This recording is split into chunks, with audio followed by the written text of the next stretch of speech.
Hello guys, मैं आज उत्कर्ष कुमार फिर से आपको अपने चैनल में स्वागत करता हूँ उत्कर्ष ऑल इन वन में। तो पिछले सेशन में हमने पढ़ा था शब्द विचार का पहला भाग, जो कि मैंने शब्द के अर्थ की दृष्टि से पढ़ा दिया था और 3 और बचे हुए हैं, जो कि है रचना की दृष्टि से, उत्पत्ति की दृष्टि से और रूपांतर की दृष्टि से। तो आज हम देखेंगे रचना की दृष्टि से शब्द के कितने भेद हैं। आइए देखते हैं।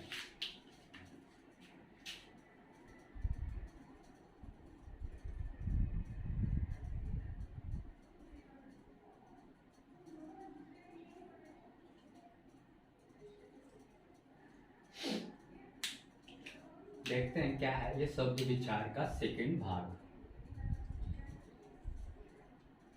देखते हैं। देखिए, आज हम लोग को पढ़ना है रचना की दृष्टि से। अब हम लोग को रचना की दृष्टि से पढ़ना है, क्या होता है आखिर रचना की दृष्टि से। रचना की दृष्टि से शब्द के कितने भेद होते हैं। आइए पहला भेद में लिखता हूं। तो इसका पहला भेद होता है रचना की दृष्टि से रूट। दूसरा होता है यौगिक।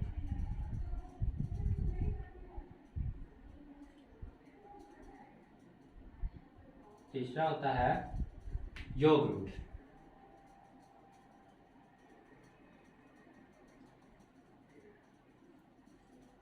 सॉरी, रचना की दृष्टि से शब्द के 3 भेद। कितने भेद? शब्द के 3 भेद होते हैं। शब्द के 3 भेद रचना की दृष्टि से शब्द के 3। पहला कौन हुआ? पहला हो गया रूट, दूसरा हो गया यौगिक, तीसरा हो गया योग रूट। तो सबसे पहले हम जानकारी लेंगे रूट के बारे में। आइए इसके रूट के बारे में जानकारी लेते हैं। रूट वाला क्या है देखिए। रूट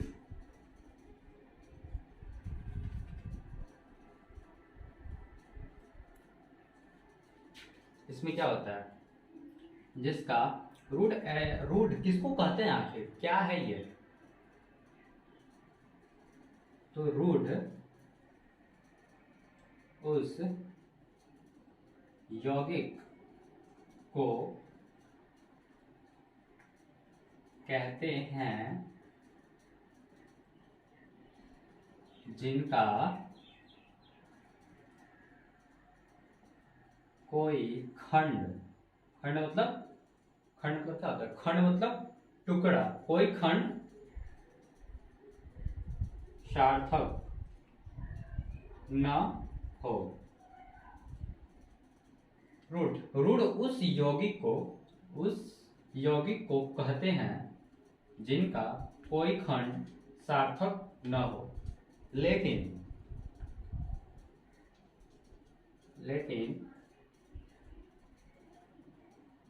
परंपरा मतलब जो हमारी पुरानी पीढ़ी से चली आ रही है, लेकिन परंपरा के कारण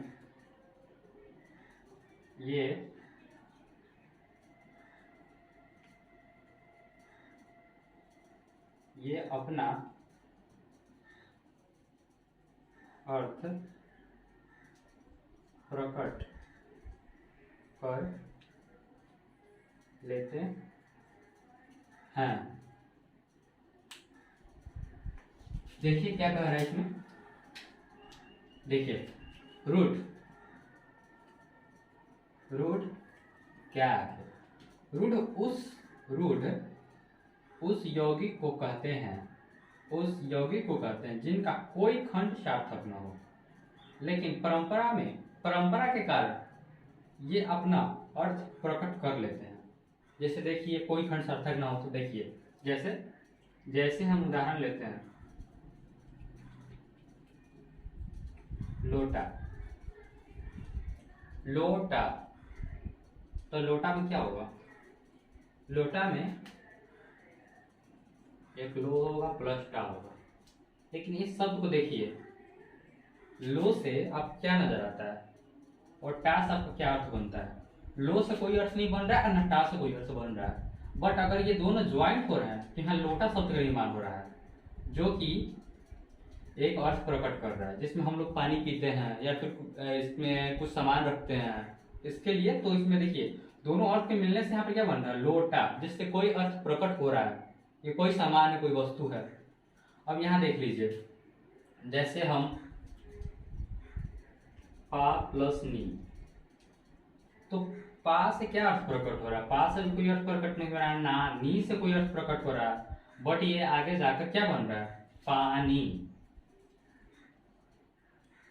जिससे एक अर्थ प्रकट हो रहा है, जो हम लोग पीते हैं वो हो गया पानी। और इसी प्रकार है क्या? इसी प्रकार है यौगिक। यौगिक में देखेंगे क्या है ये, आखिर यौगिक क्या होता है। आइए इसको मैंने नोट कर लिया था, स्क्रीन शॉट मारकर इसको नोट कर लीजिए। कुछ देर में बोर्ड को छोड़ देता हूँ।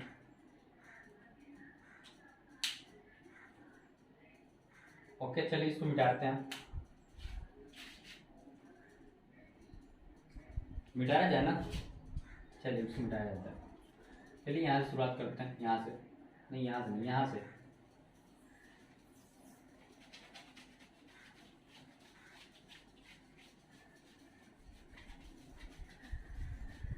या फिर आप वीडियो पॉज करके भी देख सकते हैं इसको,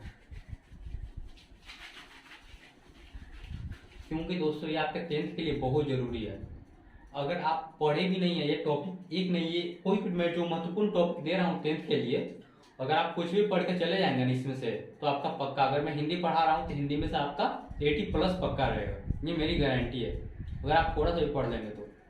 और मैं कुछ मैथ्स का सूत्र भी देता हूँ, तो उसको अगर आप याद करेंगे तो उसमें से आपका फायदा होगा, जो ऑब्जेक्टिव में भी लड़ेगा और सब्जेक्टिव में भी आपका काम देगा। तो जिस सूत्र को मैं देता हूँ उसको याद रखें दोस्तों, आपसे प्लीज रिक्वेस्ट है भाई लोग।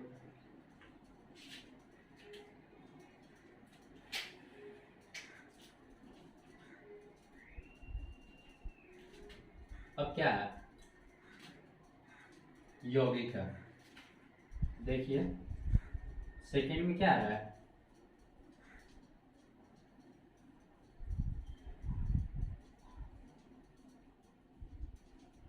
यौगिक।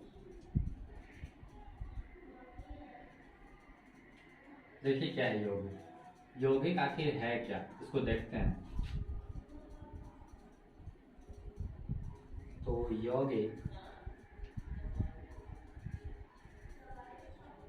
उन शब्दों को कहते हैं जिसका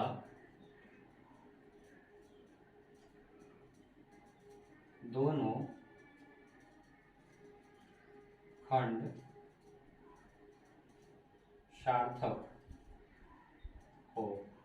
ये क्या बोल रहा है? यौगिक उन शब्दों को कहते हैं जिसका दोनों खंड सार्थक हो।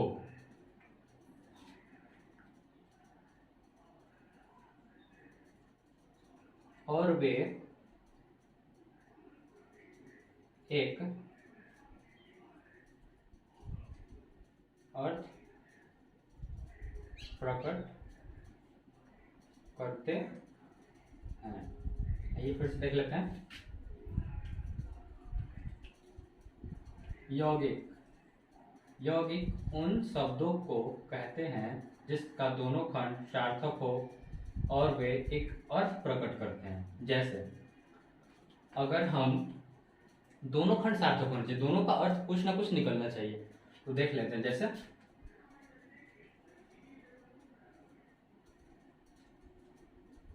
देख ले रहे हैं, जैसे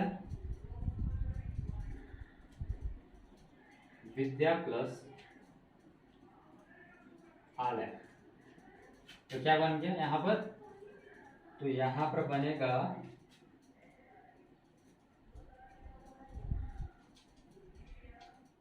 विद्यालय। तो देखिए विद्या, विद्या, विद्या से कोई अर्थ प्रकट हो रहा है, जो कि हम अपने गुरु जी द्वारा विद्या लेते हैं या फिर किसी को देते हैं विद्या, माँ सरस्वती विद्यादायिनी है, जो किसी को मतलब किसी को कठिन परिश्रम पर विद्या उसको मिलता है। इसका भी कुछ न कुछ अर्थ प्रकट हो रहा है। और आलय, आलय का अर्थ क्या होता है? आलय का अर्थ होता है निवास, घर, यानी विद्या का आलय यानी विद्या का घर। तो क्या हुआ यहाँ पर पूर्ण रूप से क्या बन गया? विद्यालय।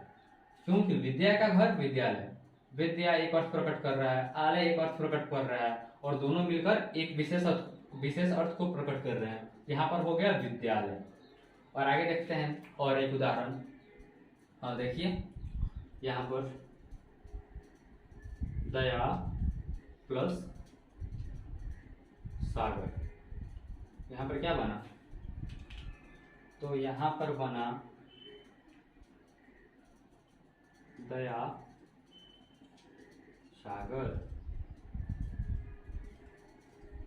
देखिए यहाँ पर दया, दया जो कि दया मतलब क्या होता है?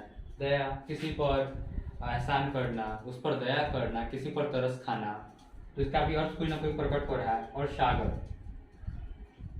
सागर जो असीमित, जिसका कोई सीमा ही ना हो। सागर जैसे समुद्र के बारे में सुनते होंगे, सागर है, बहुत विशाल है, बड़ा है, तो सागर से कोई ना कोई अर्थ प्रकट हो रहा है। और दोनों के योग से क्या बन जा रहा है? दया, दया सागर, जो एक विशेष अर्थ को प्रकट कर रहा है। दया सागर यानी दया का सागर। कोई बोलता है वे बहुत दयालु इंसान है, तो उनमें बहुत सारा करुणा का सागर, दया के सागर है, वो उनके पास जाइए। इससे क्या होता है? दया प्लस सागर, दया के वो सागर है, यानी दया सागर। देख लीजिए आप लोग इसको एक बार मैं फिर से योग समझा। योग उन शब्दों को कहते हैं जिनका दोनों खंड सार्थक हो। यहाँ पर देख रहे हैं दोनों खंड सार्थक है, इसका भी कोई ना कोई अर्थ निकल रहा है, इसका भी कोई ना कोई अर्थ है, और दोनों मिलकर एक विशेष अर्थ को प्रकट कर रहे हैं, और वे एक अर्थ को प्रकट करते हैं। दया प्लस सागर, दया का भी कोई अर्थ निकल रहा है, सागर का भी कोई अर्थ निकल रहा है, तो दया सागर हो गया। इसको पोज करके नोट कर लीजिए, क्योंकि बहुत इंपॉर्टेंट है दोस्तों। इसका आपके 10 से बहुत रिलेटिव है, ऑब्जेक्टिव से लेकर सब्जेक्टिव तक इसमें से आएगा। आइए इसका थर्ड भाग पढ़ते हैं। क्या है? योग रूट। मिटाया जाए इसको, चलिए मिटा दिया जाता है।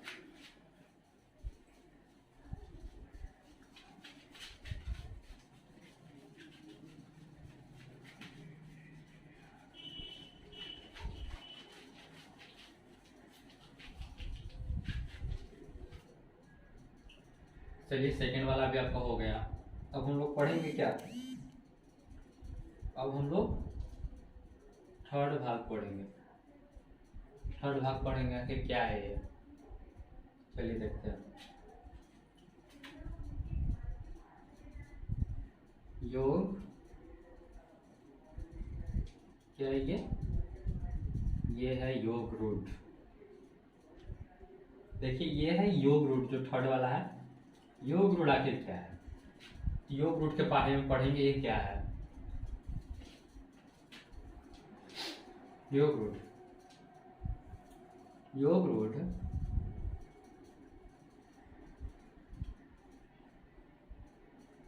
वे शब्द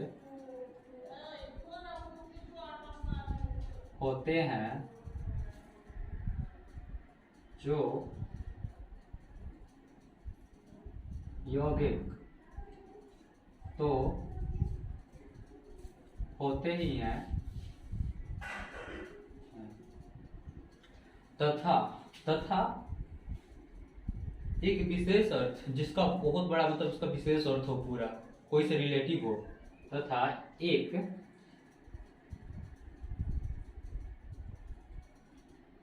विशेष अर्थ को प्रकट, विशेष अर्थ को प्रकट करते हैं, वे कहलाते हैं योग रूट। वे योग रूट कहलाते हैं।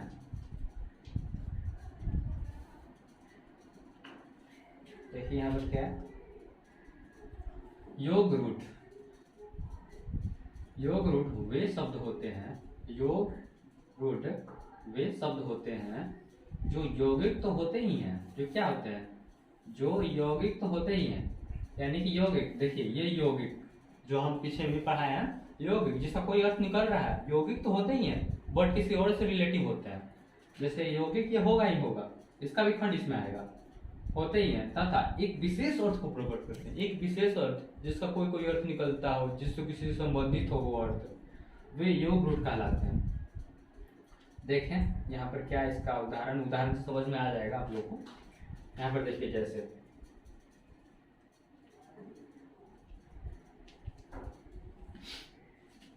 यहाँ पर अगर लिखा जाए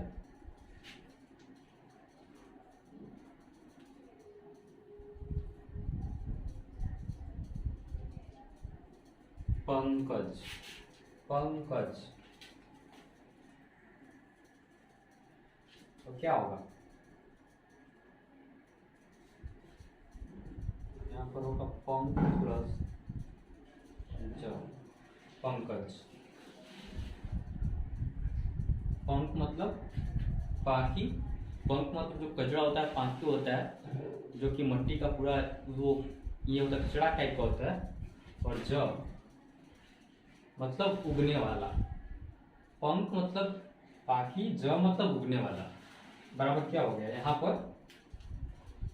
यहाँ पर बन गया पंकज। इससे क्या है कि विशेष अर्थ हो रहा है। पंकज किसको कहा जाता है, पाखी में उगने वाला। पाखी में उगने वाला कौन है, तो पाखी में उगने वाला होता है कमल। पाखी में उगने वाला कौन होता है, पाखी में उगने वाला कमल होता है, जिसको हम कमल क्या होता है, कमल ही पाखी में उगता है, जिसको हम पंकज कहते हैं। एक विशेष अर्थ यहाँ पर आ रहा है, पंक प्लस जब, यानी पाखी से जन्म लेने वाला या फिर उगने वाला, तो पंकज हो गया। पंकज जिसको कमल को कहा जाता है। अब यहाँ पर देखिए लंबोदर, जिसको क्या होगा, लंबोदर, यानी कि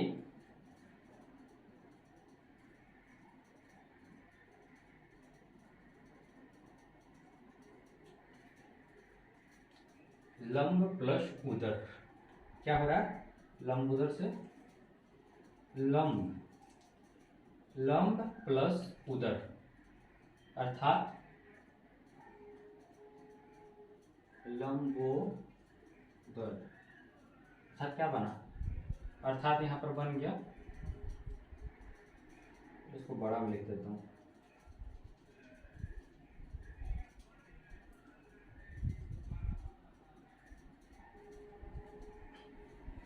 लंबोदर, लंब प्लस उदर यानी कि लंबोदर, यानी लंबा है जिसका उदर, अर्थात गणेश भगवान।